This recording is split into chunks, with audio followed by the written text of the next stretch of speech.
उमैया इब्न खलफ मक्के के सरदारों में से एक अहम सरदार था, जो कुफ्र और शिर्क का बहुत बड़ा पेशवा और इस्लाम और मुसलमानों के हक में रूए जमीन का एक बहुत बड़ा शैतान था। एक दिन उसको पता चला कि उसके किसी गुलाम ने बुतों को पूजने से इनकार करके किसी और को माबूद बना रखा है। उसने गुलाम को फौरन बुलाकर ये पूछा कि मैंने सुना है कि तुमने कोई और माबूद बना लिया है, सच सच बताओ कि तुम किसकी इबादत करते हो। गुलाम ने कहा कि मोहम्मद सल्लल्लाहु अलैहि वसल्लम के खुदा की।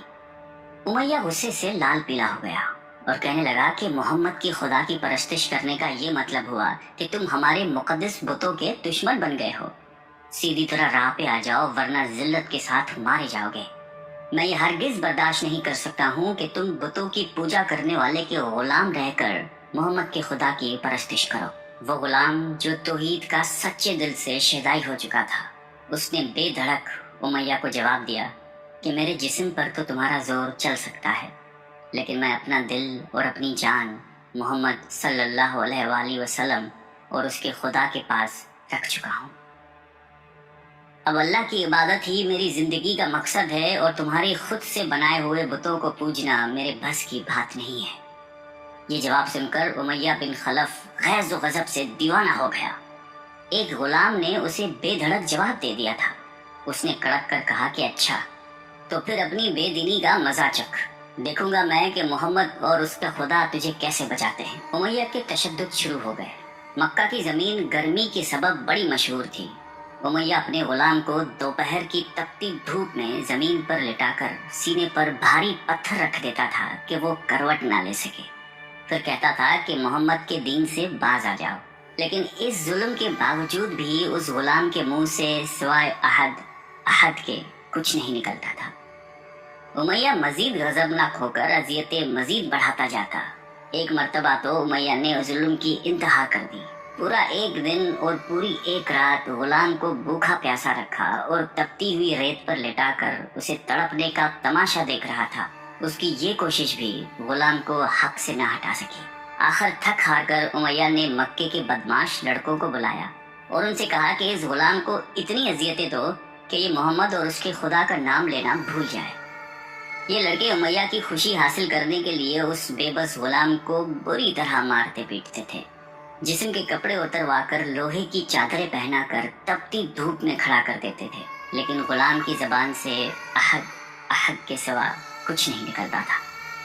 इस्लाम की राह में ये बेपनाह अजियतें सहने वाले सहाबी कोई और नहीं बल्कि हजरत बिलाल हबशी रजी अल्लाह ताला अन्हु थे। इन्हीं जुल्म सितम के दौरान एक दिन हजरत अबू बकर सिद्दीक रजी अल्लाह ताला अन्हु का उधर से गुजर हुआ। आप रजी अल्लाह ताला अन्हु ने उमैया से फरमाया कि उमैया, इस बेकस और मजलूम पर इतने जुल्म सितम ना कर। उसने तुम्हारा क्या बिगाड़ा है? वो खुदाए वाहिद की इबादत करता है। अगर तू इस पर एहसान करे तो ये एहसान आखिरत में तेरे काम आएगा। उस पर उमैया ने निहायत हकारत से कहा कि मैं तुम्हारी इस ख्याली आखिरत के दिन को नहीं मानता। जो मेरे दिल में आएगा मैं तो वही करूँगा। सिद्दीक अकबर उस जवाब पर काफ़ी अफसरदा हुए, लेकिन फिर भी आप रजी अल्लाह ताला अन्हु ने उसे समझाया कि इस मजलूम पर जुल्म सितम के पहाड़ तोड़ना तेरी शायान शान नहीं है। जिस पर उमैया ने तंग आकर कहा कि अगर तुम इसके इतने हमदर्द हो तो इसे खरीद क्यों नहीं लेते। हजरत अबू बकर सिद्दीक झट तैयार हो गए और फरमाया कि बोलो, क्या दाम लोगे? उमैया ने कहा कि तुम्हारे पास एक गुलाम है जिसका नाम फस्तात रूमी है, वो मुझे दे दे और इसको ले जा। हजरत अबू बकर सिद्दीक रजी अल्लाह ताला अन्हु फौरन ही राजी हो गए, जबकि उमैया का ख्याल था कि फस्तास एक निहायती कारामद गुलाम है जिसकी कीमत ज्यादा है और हजरत अबू बकर सिद्दीक रजी अल्लाह ताला अन्हु उसे देने से इनकार कर देंगे। मगर आप फौरन राजी हो गए तो उमैया को सख्त मायूसी हुई और उसने साथ ही 40 उकिया चांदी की फरमाइश की। उसे भी हजरत अबू बकर सिद्दीक रजी अल्लाह ताला अन्हु ने बखुशी अदा कर दिया। हजरत बिलाल रजी अल्लाह ताला अन्हु को साथ लेकर दरबार रिसालत में हाजिर हुए और सारा माजरा कह सुनाया। आप सलाम निहायत ही खुश हुए और फरमाया कि अबू बकर, इस कार खैर में मुझे भी शरीक कर लो। सिद्दीक अकबर रजी अल्लाह ताला अन्हु ने फरमाया कि या रसूलल्लाह, मैं इसे खुदा की राह में आज़ाद कर चुका हूँ। ये सुनकर ज़बान रिसालत से सिद्दीक अकबर रजी अल्लाह ताला अन्हु के लिए कलमा रहमत जारी हो गए। हजरत बिलाल रजी अल्लाह ताला अन्हु ने इस गुलामी में 28 साल गुजार दिए, लेकिन आप चूंकि निहायती नेक और पाकीज़ा तबीयत के थे لہذا جب حضرت صلی اللہ علیہ وسلم نے دعوت توحید دی تو آپ نے فوراً اسے قبول کر لیا، اور یوں آپ سابقون الاولون کے مقدس جماعت میں شامل ہو گئے۔ رہائی پانے کے بعد حضرت بلال ہمیشہ آپ صلی اللہ علیہ وسلم کی خدمت میں حاضر رہتے تھے اور دل و جان سے نبی پاک صلی اللہ علیہ وسلم کی خدمت بجا لاتے۔ آپ صلی اللہ علیہ وسلم حضرت بلال کو کسی بھی چیز کا حکم دیتے تو آپ اپنی جان بھی لڑا دیتے۔ غزوہ بدر سے لے کر غزوہ تبوک تک تمام غزوات میں شامل رہے، لیکن حضرت بلال کی اسلام کے لیے سب سے بڑی خدمت اور ان کے لیے سب سے بڑی سعادت اسلام کا سب سے پہلا مؤذن ہونا ہے۔ ہجرت کے بعد جب مسجد نبوی صلی اللہ علیہ وسلم تعمیر ہوئی تو آپ صلی اللہ علیہ وسلم نے آپ کو اذان دینے کا ذمہ سونپا۔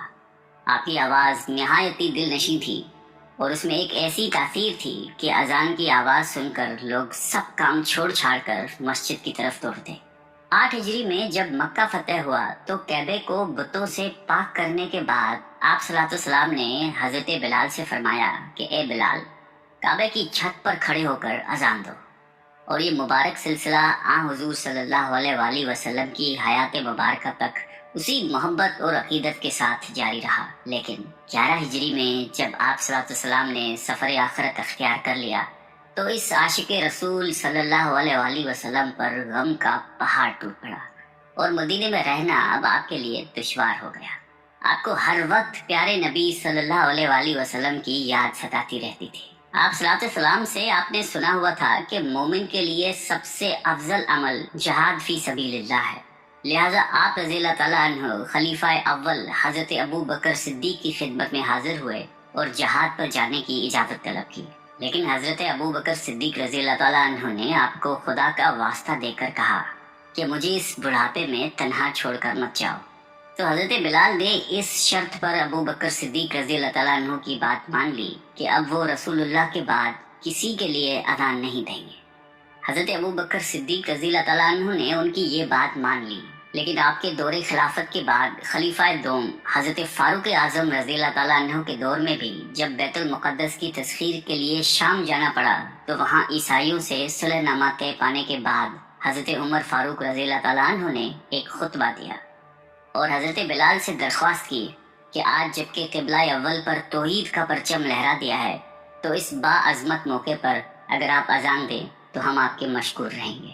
حضرت بلال نے یہی اذان دینی شروع کی تو صحابہ کرام کو عہد نبوی کی مبارک یاد تازہ ہو گئی اور ان پر رخت طاری ہو گئی۔ شام کے معرکے کے بعد حضرت بلال نے شام ہی کے ایک گاؤں میں رہائش اختیار کر لی، کیونکہ مدینے میں ہر وقت آپ کو آپ صلی اللہ علیہ وسلم کی یاد ستاتی رہتی تھی۔ لیکن ایک دن آپ نے خواب میں آپ صلی اللہ علیہ وسلم کی زیارت کی۔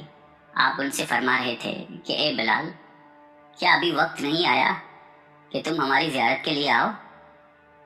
اس خواب نے آپ کو بہت تڑپا دیا اور آپ بیتاب ہو کر فوراً مدینے روانہ ہوئے۔ مدینے پہنچ کر حضرت بلال نے روزہ اقدس پر حاضری دی اور اس درد سے روئے کہ حاضرین بھی اشکبار ہو گئے۔ وہیں حضرت امام حسن رضی اللہ تعالیٰ عنہ اور حضرت حسین رضی اللہ تعالیٰ عنہ بھی موجود تھے۔ نانا کے پیارے نواسوں کو آپ نے اپنے ساتھ چمٹایا اور بے تحاشا چومنے لگے۔ حضرت حسن رضی اللہ تعالیٰ عنہ اور حسین رضی اللہ تعالیٰ عنہ نے آپ سے اذان فجر کی فرمائش کی، بھلا اس میں رد کرنے کی کہاں گنجائش تھی۔ اگلے دن جب فجر کا وقت ہوا تو آپ نے اذان دینی شروع کی۔ لوگوں کی عہد رسالت کی یاد تازہ ہو گئی اور لوگ اس طرح روتے ہوئے مسجد کی جانب چلنے لگے جیسے کہ نبی پاک صلی اللہ علیہ وسلم کا دور واپس آ گیا ہو۔ ایسا دردناک منظر اس کے علاوہ کبھی دیکھنے میں نہیں آیا۔ حضرت بلال حبشی رضی اللہ تعالیٰ عنہ نے 60 سال کی عمر میں وفات پائی۔ آپ کا مزار دمشق میں ہے۔ آپ کو دربار رسالت میں خاص مقام حاصل تھا۔ آئیے ہم سب اللہ تعالیٰ سے دعا کرتے ہیں کہ ہمیں بھی حضرت بلال حبشی رضی اللہ تعالیٰ عنہ کی صفات میں سے کچھ عطا فرما دے۔ آمین۔